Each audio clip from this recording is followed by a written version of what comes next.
Cinema Worms. Discussing everything from Grima Wormtongue to the Shy Halud. Hi! We're going to be talking about one battle after another today, and we thought this should be a video episode. Hi, I'm Zabib. And I'm Linz. So we're really, well, at least I'm excited, and I'm assuming you're excited to talk about this film and express your disagreement with me. I'm excited. Yeah, excitement is one of the emotions that I'm feeling about this film. Mm-hmm. So, One Battle After Another is the 10th film from Paul Thomas Anderson, acclaimed director. He wrote, directed, and produced this film. It stars a lot of huge actors. Oscar winners, Leonardo DiCaprio, Sean Penn, Benicio del Toro, and then there are actors you'll definitely recognize, Regina Hall, Tiana Taylor, and then a young newcomer, Chase Infinity, amongst others. Fantastic name, by the way. Yeah, good, fantastic good name, no fantastic determinism. So this was a film inspired by the 1990 novel. By the way, I literally just forgot we're being videotaped. Excellent. Hi. Inspired by a favorite novel of Paul Thomas Anderson's. It's 1990's Vineland by Thomas Pynchon? Pynchon.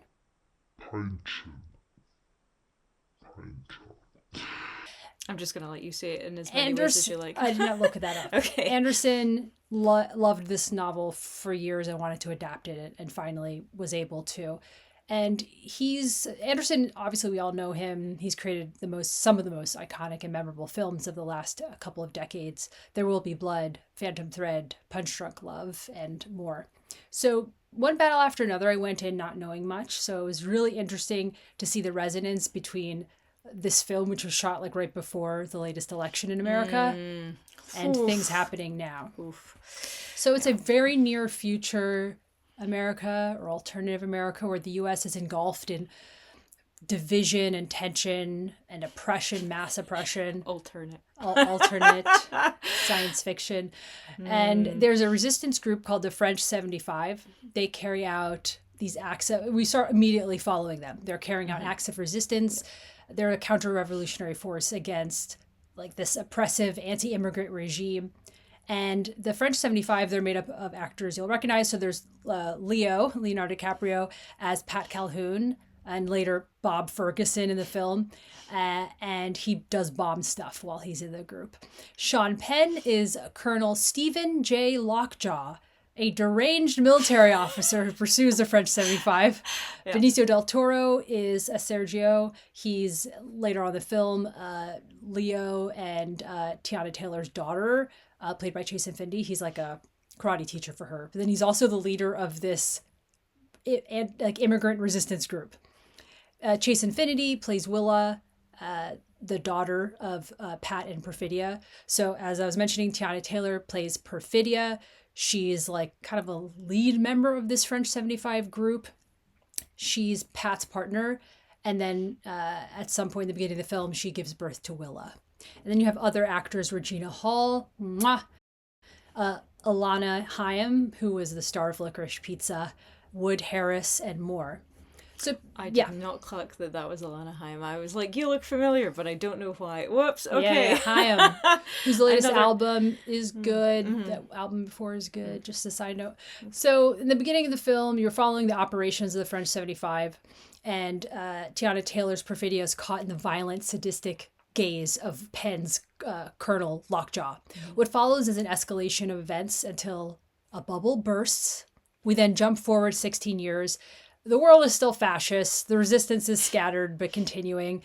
And DiCaprio's Pat/Bob is just a washed up sort of stoner. And he's living off the grid, sort of paranoid that he'll be caught. And he's taking care of him and Perfidia's daughter, Willa. But then their nemesis, Penn's Lockjaw, emerges, trying to chase them down to tie off loose ends that are tied to his own darker ambitions. So I'll leave it there, and I won't get into all of the, cinematographers and whatnot. Should I? Well, I mean, there's definitely space for that. Yes. Let's sort of start. Well, firstly, this was described as a comedy adventure. I don't know that I would have described it that way. I really enjoyed Leo being this sort of scruffy, bumbling idiot, bathrobe wearing, used to be a revolutionary, now you're just high all the time and you're kind of hopeless and you're very paranoid and twitchy. We don't often see him being a character who's not very in control at any point, really. And of course he is, after the events kind of get started, he's got to kind of call on old skills to kind of reach his goals, shall we say, towards the end of the film. But because he's got high for so long, he's not very good at it anymore, nor does he remember a lot of the important details that he should remember.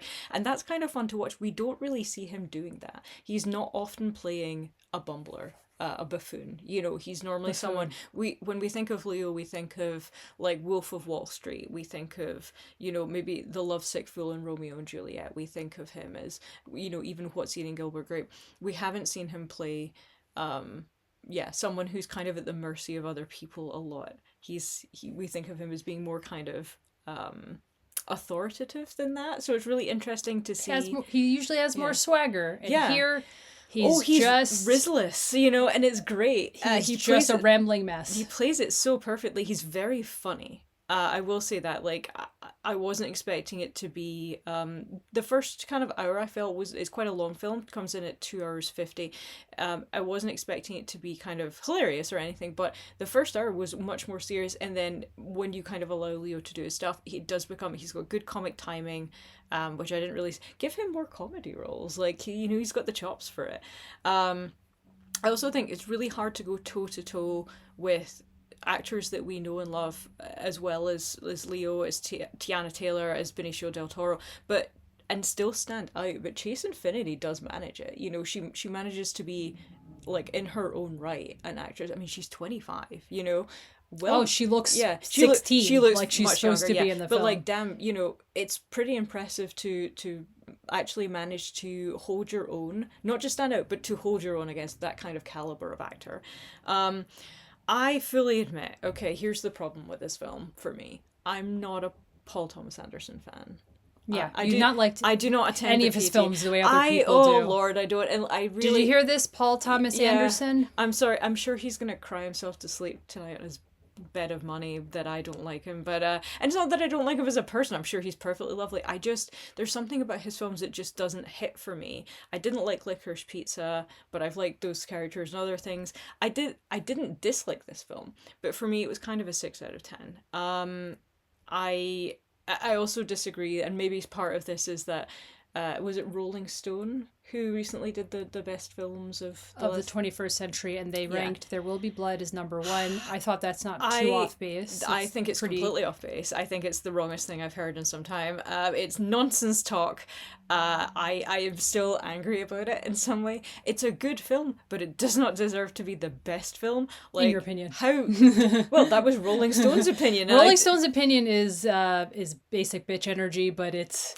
Well, they won't be calling you just the way that PTA won't be calling me. I'm not getting it, and it feels like he's coming at it from what it feels like it's just a very kind of American centric thing. Of course, we know as people living in other countries, it's you cannot avoid the American news. We know what's happening there at the moment, but it is really hard for me to understand certain aspects of it, because even though I know I haven't grown up there, I don't know what it's like. So when we came out, you were like, oh, there's a lot of this that rings super true, and it's all of these little details that would have made a lot of sense to you, and I completely must have missed them because I don't have experience. A lot of the things were, oh yeah, I sort of get it, but I feel like there must be deeper layers that I'm missing here that I'm not able to excavate because I haven't had that lived experience. And it's a bonkers film, to be fair. Is. So I kind of liked it. I like the chaotic frenzy of it. Even a car chase. That car chase is going to be iconic. Don't want to spoil it. I didn't know it was coming. Really that is in the third act or so, and it's just absolutely thrilling. No, I was thinking about another car chase. There's 2 car chases then, actually. Oh, shoot. There's the bookended by car chases that are both... Actually, wow. I completely forgot about the last one. The last one was incredibly intense. The one in the middle is sort of just funny in a way. Mm-hmm. So I like that he can do both. He's clearly a very talented filmmaker. I will give you that. Like, I'm not denying it at all. It's just not for me, and I don't quite know why.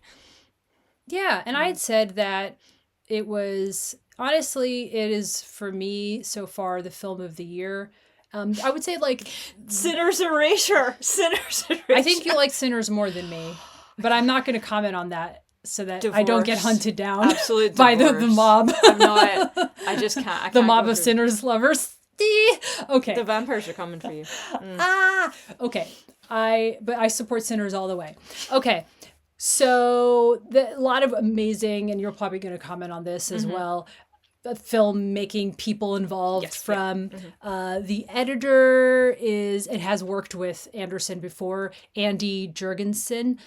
So the editing is crucial, obviously, in such a fast-paced and kinetic film, and that as well as the score. To me, there was something that just kept me, the relentless, exhilarating quality to this film that just stirs the spirit. And so much of that has to do with the music. Like, I understood that. I felt like it was a sensory experience, like enveloping me. And I was aware the music was really exciting. But reading into it, and I'm realizing, yes, that's definitely what happened in that whole first prologue sequence. It's the music doesn't stop. You know, like in between scenes, music changes, and it's like this orchestral rush of music that continues through time, through the months. Yeah. And so it gives it this really thrilling quality. This is a revolutionary film just when we need it. I don't totally know if they fully knew ahead of time just how could they see resonant into the future, but what a prediction, man. I mean, it's like, pretty on the money. Things that would seem absurd and like dystopic are just are actually reality. Yeah. I mean that, and again, that's another credit to Anderson for seeing that and kind of foreshadowing it. So I mean, I really like what you said about the cinematography and the score kind of underpinning everything, because that it all comes together to make a great film. So of course we watched the Mark Kermode review, and the score, he was obsessed with it. He went on and on about it. The score was done by Johnny Greenwood of Radiohead fame. And of course, in 2007, Greenwood also scored There Will Be Blood. Yes. And later he scored other films as well, but kind of notably 2011's We Need to Talk About Kevin, which I thought was quite an odd one. And like The Power of the Dog in 2021 as well. You know, he's done He's eclectic. Yeah, it's there's no kind of clear path there. It seems to just be sort of, did it appeal to him at the time, or you know, whatever. But like, and it's funny because we've just seen the Radiohead v Nosferatu, like the Radiohead albums, or some of the songs from the albums from Amnesiac and Kid A, juxtaposed kind of over the silent movie of Nosferatu, the original. And so we're accidentally in a Radiohead frame of mind. Yeah. So it's, you know, how do you think about, considering we just saw that, what do you think about the discordancy of some parts of the score of One Battle After Another versus, you know, the stuff that we were kind of hearing from those albums and the Radiohead Nosferatu crossover? Yeah, something very moody and sort of indie rock versus this is a piano forward for a guitarist, like piano forward. He is a keyboardist as well for Radiohead, actually. Yeah, so. excellent. Yeah. Piano forward, orchestral, jangly, sort of. Yeah, discordant is a good word. Yeah. It just has a kind of quality to a lot of it. And I mean, as you said, like, but there are parts where they are playing, like, you know, they'll play a song or something like that, but then a lot of the rest of it is a slightly kind of chaotic score, but it really does make you feel like you are being carried along. Leo is a character who is kind of passive a lot of the time. He is carried along on like the winds of change. He is just reacting to a lot of the stuff that's going on or happening to him or other people, and I feel like others save his ass or their own ass. And it's really interesting to see how the score kind of reflects that. It kind of reflects back and mirrors that discordancy, that frantic panic of, you know, oh geez, like we're in another it literally is one battle after another. Yeah. The film never lets up. It's always, okay, you're out of the frying pan into another frying pan. Yeah. It's just, it never quite, you're always just in a series of frying pans. You never kind of get out of it. Oh, absolutely. Yeah. And then not only just the score, but the editing, you know, the quick cuts, the precision of how the editing and the music go together. Like, it was shot with ideas already of how it might be scored. It's shot in VistaVision in film, so you know, of course, that always is like the idea that like it'll be a more organic quality to to It's very the crisp, very clear. yeah. And apparently, you know, having sort of overexposed daylight scenes, this use of like a sort of unsettling shaky, but I didn't think it felt like shaky cam. There was one point where I had to go, you know, I get kind of travel sick, and I'm not very good with shaky cam at the best of times. There's been a couple of films I'm thinking about. There was an astronaut film quite a way back. I think it was like the Neil Armstrong one, and I had to close my eyes. I saw for that most of when it. I was in India. And I was like, oh, I'm gonna throw up. I don't First cope well Man with or it. something. Yes, I think it was First Man. And then this one, I coped until kind of towards the end there was a shaky button, and I thought I actually am starting to feel quite nauseous now. So maybe I'm just really sensitive to it, so I notice it more. I think an ordinary audience member probably wouldn't notice that much, but for me, it verged on at one point being too much, and I kind of wish they'd just because it makes me feel kind of uncomfortable. Let me reenact some of the movements. It is kind of. That's the vibe. I did like that roller coaster feeling. That wasn't as bad, but the when you're focusing on like a building or people and you're just jittering all over the place like a hummingbird who's had too much caffeine, it's a little much. It makes me feel sick. But visually, get a dolly, goddammit. You know? I mean, there are a lot of choices, and visually that are just dazzling and very exciting. So, okay, essentially, like it's without giving the plot away, it's a very revolutionary, stirring film with this thread of a very strong thread of bold, dark humor, which is freaking hilarious. It made us think of obviously Civil War, not the humor, Civil War in terms of that idea of like the surreal, uncanny feeling of a fucked up America, then with the humor of Eddington. But I don't know, this was definitely better. And you have, in my opinion, it's full of brilliant performances, obviously, as you expect from all these people. DiCaprio, as you said, was amazing. Apparently, he got his standard $20 million fee. But hey, maybe he earns it. Maybe he earned it. Maybe he donates to charities. Yeah. Sean Penn apparently is all a buzz for an Oscar. His character is so unpleasant. I'm like, it actually makes me not like him more because I'm like, your character's evil. Honestly, he's acting his little cotton socks off.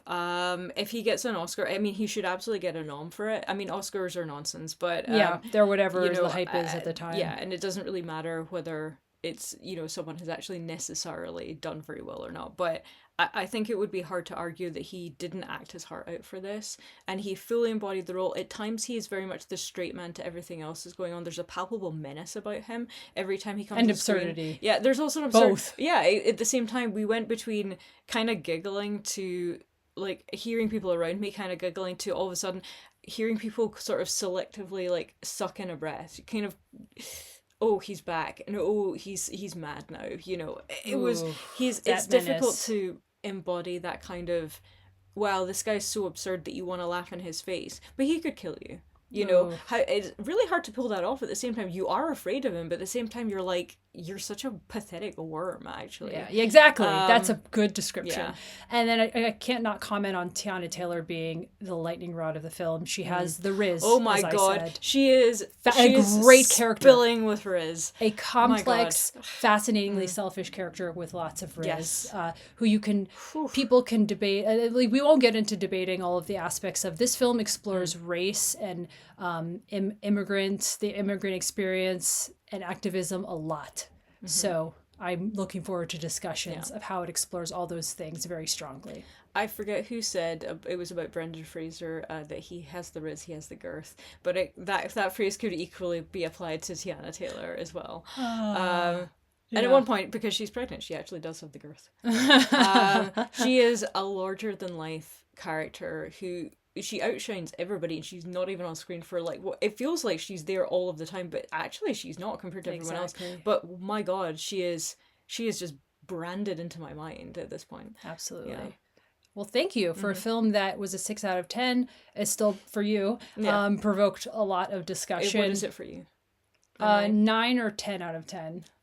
I think there's a thread of like the emotional devastation I want just a touch more of, but it's unlike anything I've seen. So, recommended. Bye.